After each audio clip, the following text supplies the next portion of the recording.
नमो नमः। नमस्कारः। वंदे संस्कृत मातरम।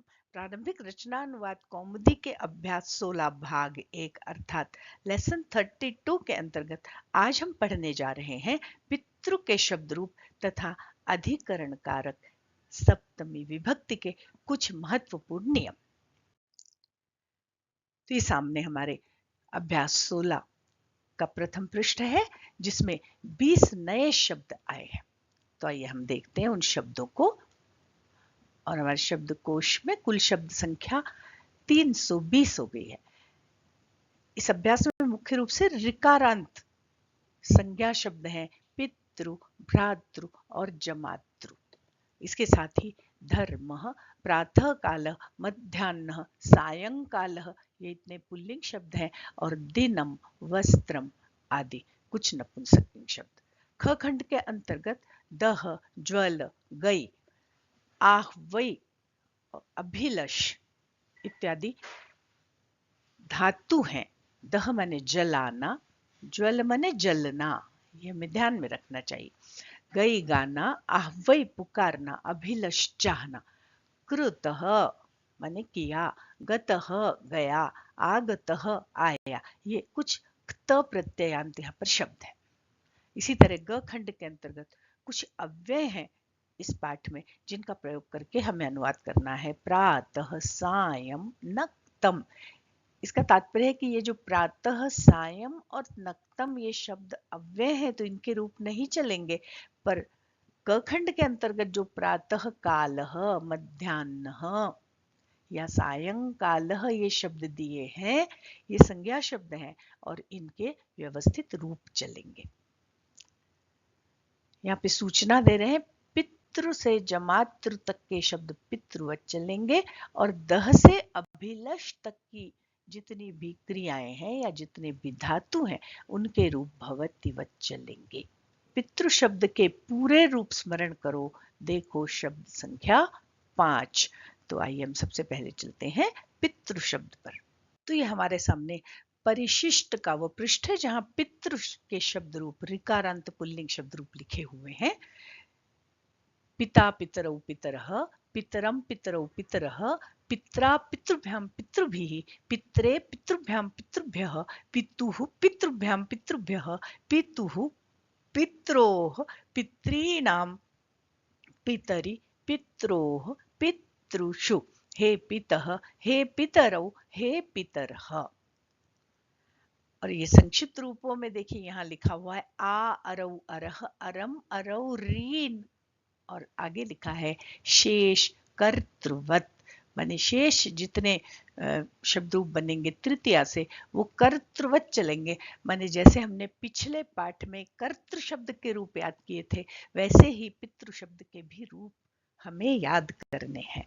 और आपको अगर याद होगा तो पिछले पाठ में माने अभ्यास 15 लेसन 30 में मैंने ये कहा था कि ये पितृ, मातृ, जमातृ इत्यादि शब्दों में आ, आरव, आरह संक्षिप्त रूप तो लगेंगे, पर इनमें चूंकि त भी होता ही है, री के साथ त्रि होता है, तो हम आ, आरव, आरह में अगर एक त भी जोड़ देंगे तो हमें शब्द रूप याद करना अधिक सरल हो जाएगा। तो ये हमारे सामने ये ऋकारांत पुल्लिंग शब्द कर्तृ शब्द के संक्षिप्त रूप लिखे हुए हैं। ता, तारौ, तारह, तारम, तारु, त्रीन इत्यादि।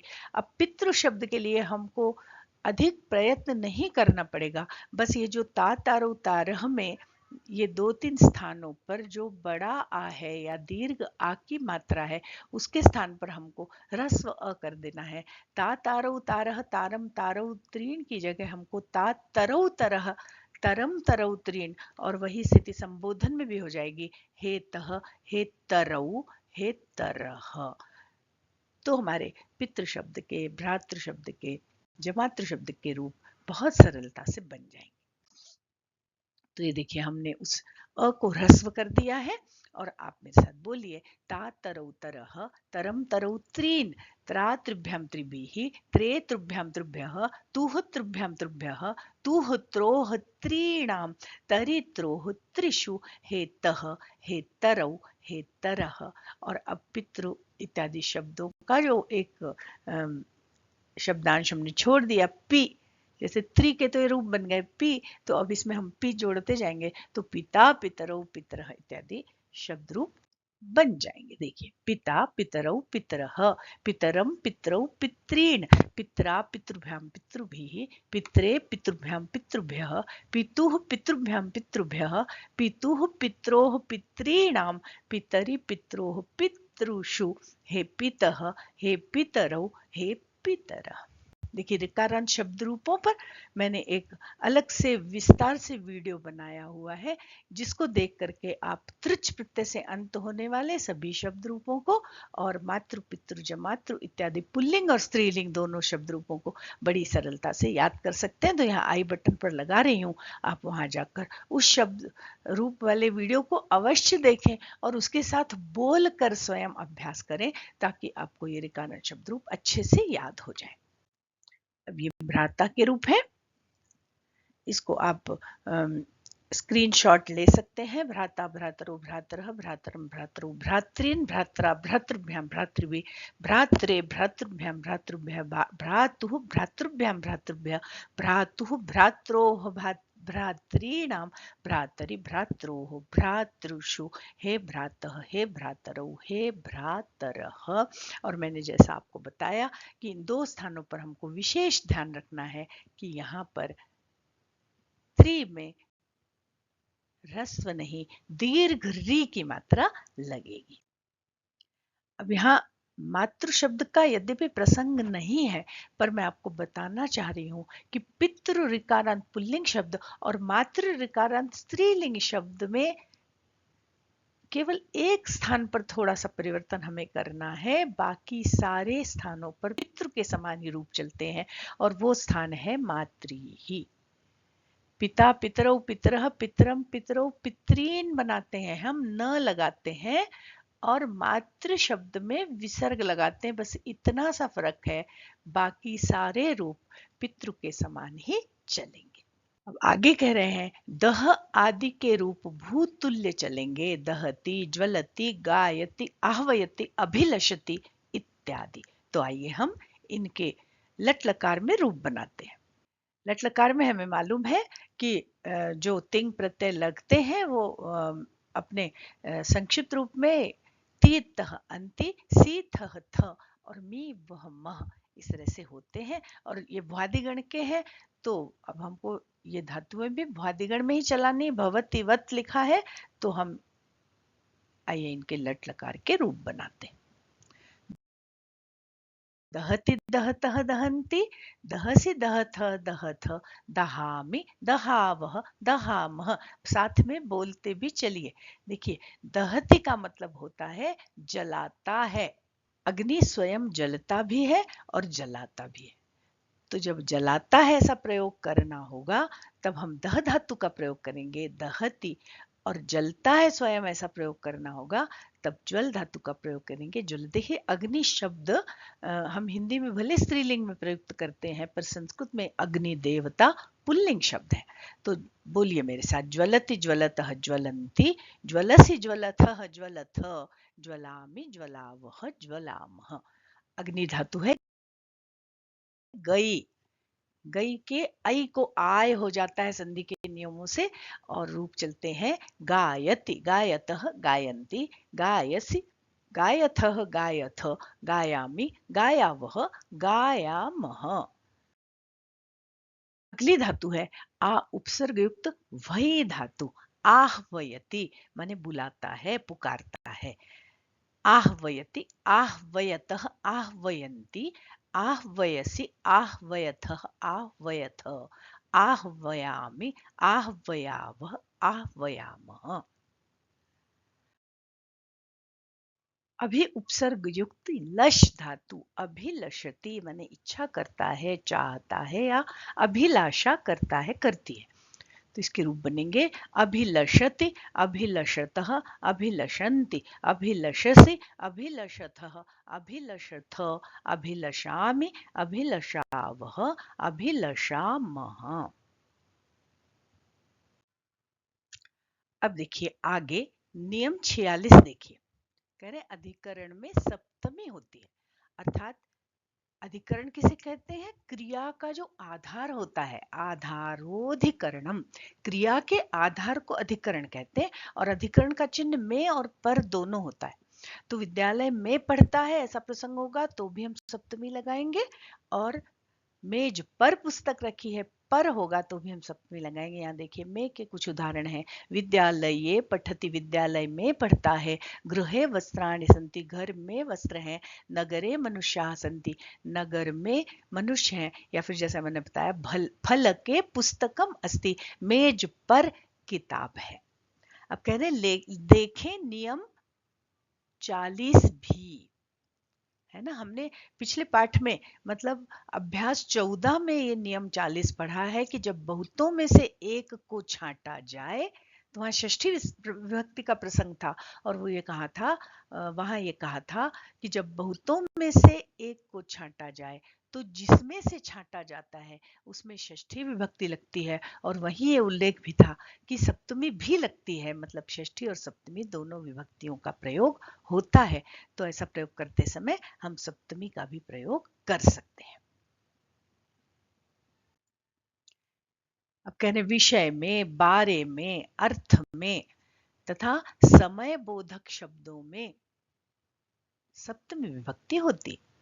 जैसे मोक्ष के बारे में उसकी इच्छा है, धर्म के विषय में उसकी अभिलाषा है, इस तरह के प्रसंग हो तो बारे में, विषय में सप्तमी लगेगी। मोक्षे इच्छा अस्ति, या धर्म के विषय में अभिलाषा है तो धर्मे अभिलाषः अस्ति। या समय बोधक शब्दों में, जैसे वह सुबह आता है, वो शाम को आता है, वह प्रातः काल यहाँ आता है, तो प्रातः काल में सप्तमी लगाएंगे हम यहाँ, सह प्रातः काले अत्र आगच्छति। और जैसा मैंने आपको बताया कि ये प्रातः तो अव्यय है, अगर हमने प्रातः लिखा तो यहाँ सप्तमी लगाने की आवश्यकता नहीं है, पर हमने अगर प्रातः काल लिखा तो वहां सप्तमी लगाएंगे हम। प्रातः काले, वह 7 बजे उठता है, तो सप्तवादन समय बता रहे हैं, तो सप्तवादने उत्तिष्ठति। मध्याह्ने सायंकाले कार्यम करोति, मध्याह्न में, सायंकाल में वो काम करता है। पर अगर सायं इस अव्यय का प्रयोग किया तो फिर हमें यहाँ सप्तमी नहीं लगाना है, क्योंकि अव्यय के रूप नहीं चलते। तो सह मध्याह्ने सायंकाले सायं वा कार्यम करोति। यहाँ आगे बताया भी है सूचना में कि प्रातः, सायं, नक्तम इत्यादि शब्दों के रूप नहीं चलते, क्योंकि ये अव्यय है। पर प्रातः काल, सायंकाल, मध्याह्न इत्यादि शब्दों के रूप चलते हैं, क्योंकि वो संज्ञा शब्द है। चलिए अगली स्लाइड में एक बहुत ही महत्वपूर्ण नियम है, सती सप्तमी, भावे सप्तमी, या यस्य च भावेन भाव लक्षणम। यहाँ पर बहुत शॉर्ट में उसको समझाया गया है, पर बहुत थोड़े समय में इसको समझाया जाना संभव नहीं है, इसलिए मैंने इसके ऊपर एक विस्तृत वीडियो बनाकर YouTube पर अपलोड किया है। उसकी लिंक यहाँ लगा रही हूँ, आप उस वीडियो को देख लें और विस्तार से इस सती सप्तमी, भावे सप्तमी, या यस्य च भावेन भाव लक्षणम, इस नियम को समझें। यहाँ पर हम इसको संक्षेप में समझते हैं कि एक क्रिया के बाद दूसरी क्रिया होने पर पहली क्रिया में सप्तमी लगती है।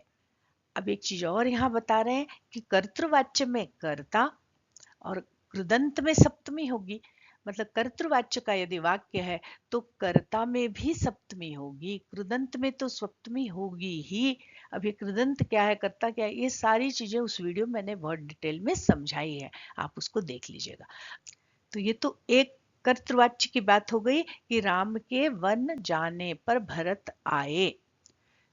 तो पहला काम हुआ या पहली क्रिया हुई वन जाना, और दूसरी क्रिया हुई भरत का आना। राम का वन जाना, भरत का आना। तो पहली क्रिया जब हो गई, राम वन चले गए, उसके बाद भरत आए, तो जाने की क्रिया का कर्ता राम है, तो राम में भी सप्तमी लगी, और गम धातु से जो त प्रत्ययांत कृदंत बना उसमें भी सप्तमी लगी। रामे वनम गते भरतः आगतः, भरत आए, राम के वन चले जाने पर भरत आए। ये तो हो गई कर्तृवाच्य की बात। अब दूसरा नियम बता रहे हैं कि कर्मवाच्य में, कर्म में और कृदंत में दोनों में सप्तमी होगी और कर्ता में तृतीया होगी। अब देखिए कर्मवाच्य तो अभी रचनानुवाद, जो प्रारंभिक रचनानुवाद कौमुदी हम पढ़ रहे हैं उसमें हमने अभी पढ़ा ही नहीं है, पर आगे हमें उसका स्पर्श करना है। तो कर्तृवाच्य, कर्मवाच्य और भाववाच्य क्या होता है उससे संबंधित 2-3 वीडियो बने हुए हैं। अगर आपको अच्छे से संस्कृत सीखनी है तो वाच्य परिवर्तन को समझना भी बहुत आवश्यक है। तो मैं यहाँ पर उन तीनों वीडियोस की लिंक लगा रही हूँ। विस्तार से कर्मवाच्य और भाववाच्य को जानने के लिए आप उन वीडियोस को अवश्य देखें।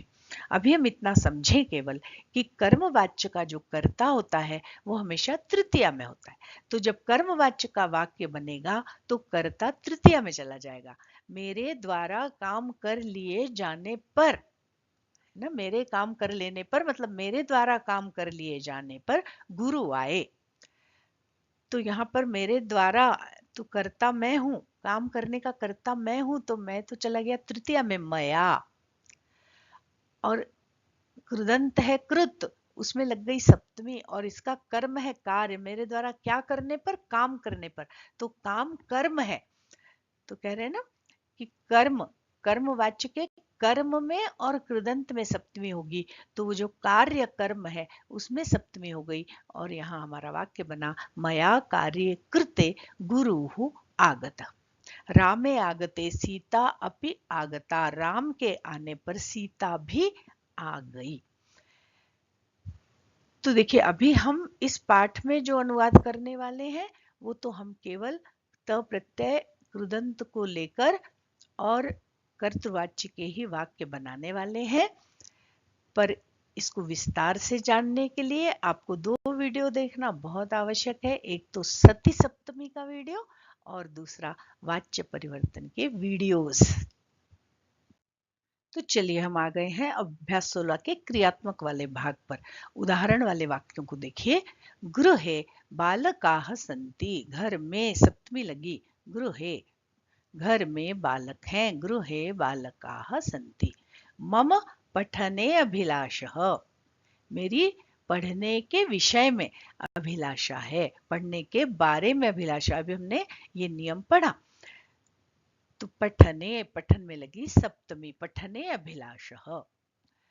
प्रातः काले सायंकाले च ईश्वरम नमत, प्रातः काल और सायंकाल समयवाची शब्दों में सप्तमी लगी। सायंकाले प्रातः काले च ईश्वरम नमत, नम नमतम नमत, अर्थात तुम सब नमस्कार करो, ईश्वर को नमस्कार करो।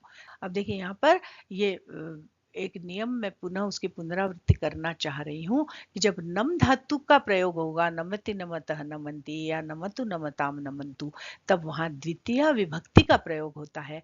पर अगर नमः इस पद का प्रयोग होगा तो वहां चतुर्थी का प्रयोग होता है। अगर यहाँ नमः होगा तो ईश्वराय नमः, और नमामि होगा तो ईश्वरम नमामि, ईश्वराय नहीं होगा, ईश्वरम होगा।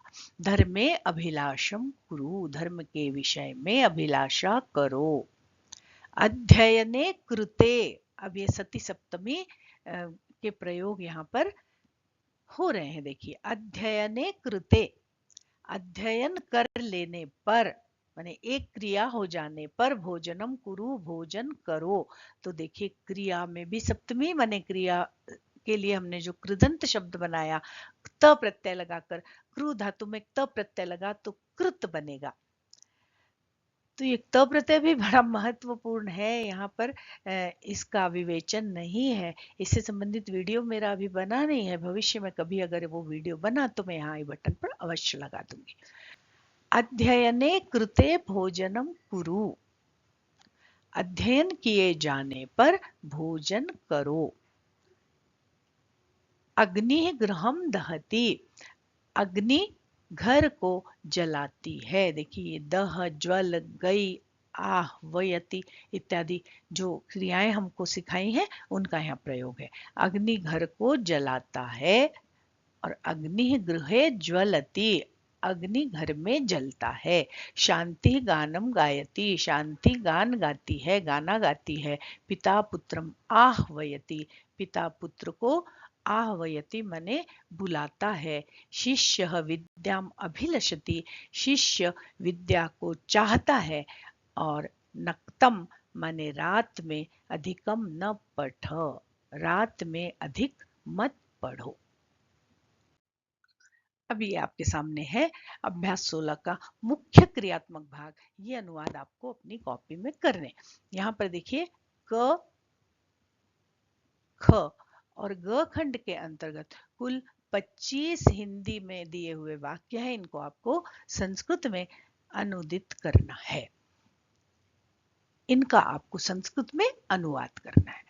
तो क खंड के अंतर्गत तो हमने जो सप्तमी विभक्ति के विविध नियम पढ़े, उन नियमों को लगाना है। जैसे राम विद्यालय में पढ़ता है, इस कक्षा में, वस्त्र, घर में, गांव में, धर्म के विषय में, पढ़ाई के विषय में, मोक्ष के बारे में, यहाँ सब जगह सप्तमी विभक्ति का प्रयोग होगा। प्रातः काल, सायंकाल, समयवाचक शब्द यहाँ भी सप्तमी का प्रयोग होगा। दिन में, रात्रि में। इसके बाद मेरे घर आने पर, युधिष्ठिर के वन जाने पर, यहाँ पर हमको सती सप्तमी का प्रयोग करना है। कर्ता और कृदंत दोनों में सप्तमी लगा के हमें वाक्य बनाना है। ख खंड के अंतर्गत पितृ शब्द के जो रूप हमने याद किए हैं, उनका विविध विभक्तियों में प्रयोग करके हमको वाक्य बनाने हैं। पिताजी आ रहे हैं, प्रथमा पिता को देखो, द्वितीया पिता के साथ, तृतीया पिता को भोजन दो देने के अर्थ में, चतुर्थी पिता से पढ़ो, पंचमी पिता की पुस्तक, षष्ठी और भ्रातृ शब्द भाई को बुलाओ, जमाई को फल दो, इनके रूप भी पितृ के समान ही चलेंगे, भ्रातृ और जमातृ के।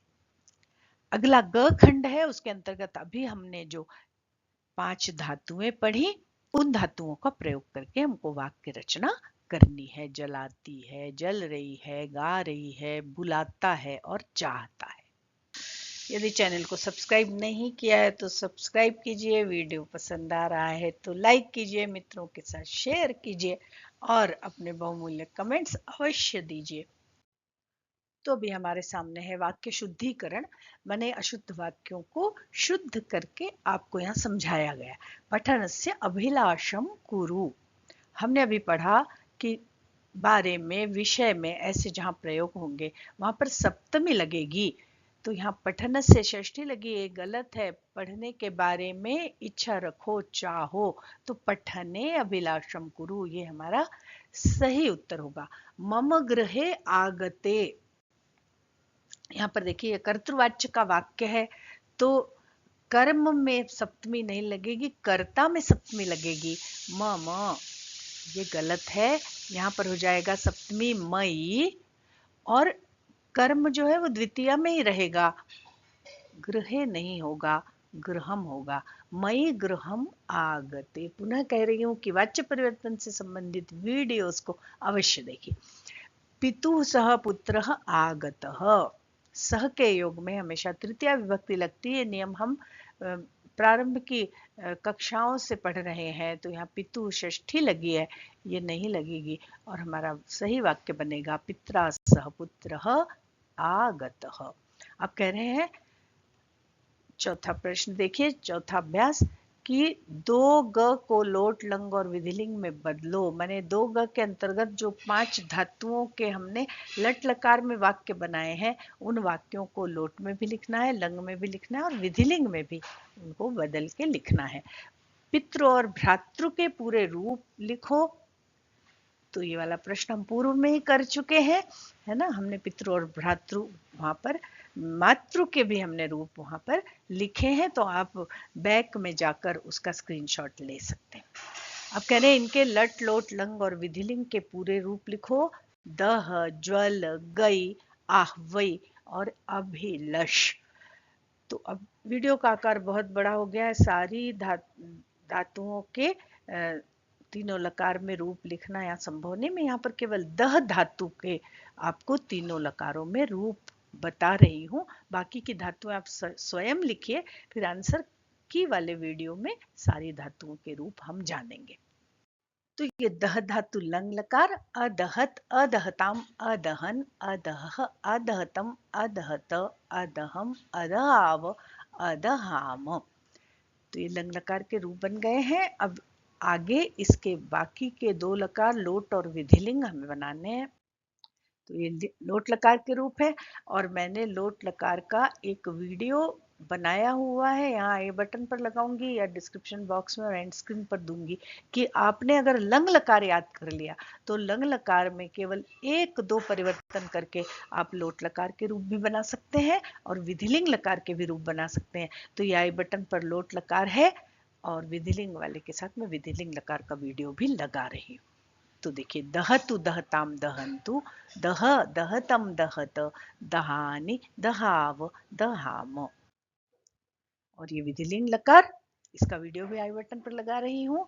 दहेत दहेताम, दहेयुः, दहेः, दहेतम, दहेत, दहेयम, दहेव, दहेम। देखिए यहाँ पर केवल दो स्थानों को, ये देखिए दो अंशों को मैंने लाल रंग से प्रदर्शित किया है। केवल इन दो अंशों को याद करना। अगर आपको लंग लकार के रूप याद है तो केवल इन दो शब्दों को याद करके आप विधिलिंग लकार के रूप कैसे बड़ी आसानी से बिना रटे बना सकते हैं, वो ट्रिक मैंने विधिलिंग लकार के वीडियो में बताई हुई है। तो आप उस वीडियो को अवश्य देख लीजिएगा।